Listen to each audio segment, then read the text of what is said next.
Assalamualaikum warahmatullahi wabarakatuh.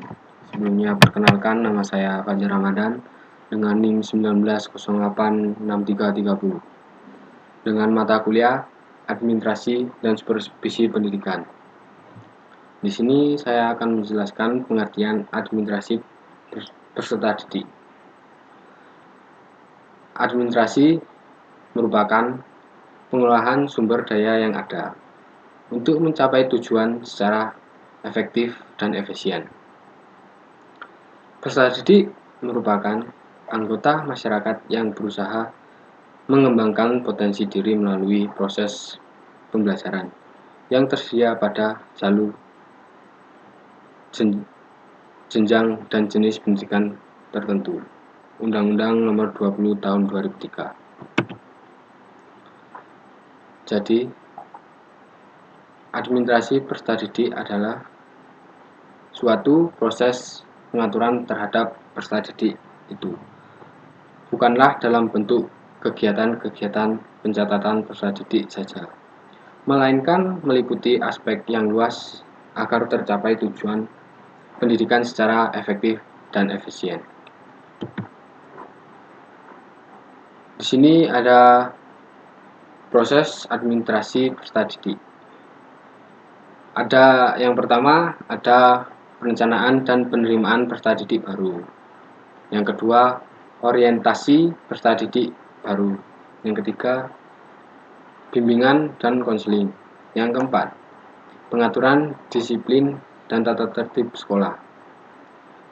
Yang kelima, pengolahan peserta didik, pengelompokan peserta didik dan tata cara menentukan kedudukan peserta didik dalam kelompok.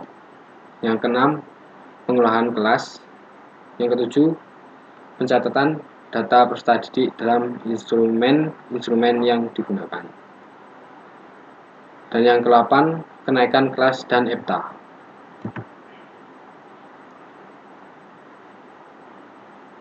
Di sini ada instrumen administrasi peserta didik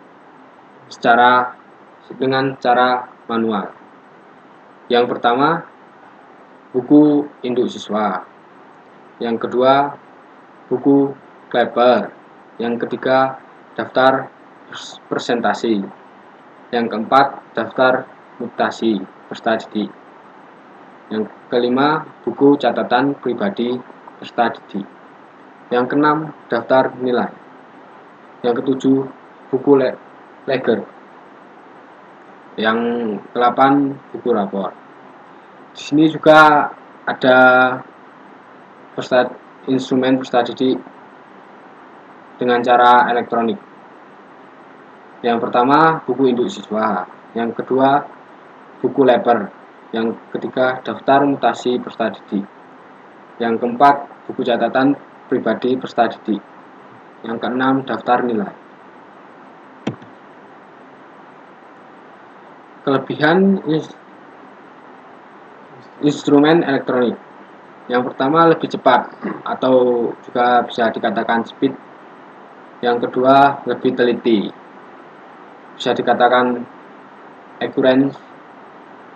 Yang ketiga, ada kapasitas lebih besar, bisa dikatakan stroke. Yang keempat, kemampuan mengulang atau bisa dikatakan repetition. Yang kelima, mudah mengupdate atau mengupdate. Yang keenam, mempermudah untuk mengirim dan menerima. Di sini ada peran guru dalam administrasi peserta didik. Guru di sini terlibat dalam administrasi peserta didik, terutama pada kegiatan pengelompokan peserta didik dan tata cara menentukan kedudukan peserta didik dalam kelompok. Yang kedua, ada pengelolaan kelas dan ada kenaikan kelas dan EBTA.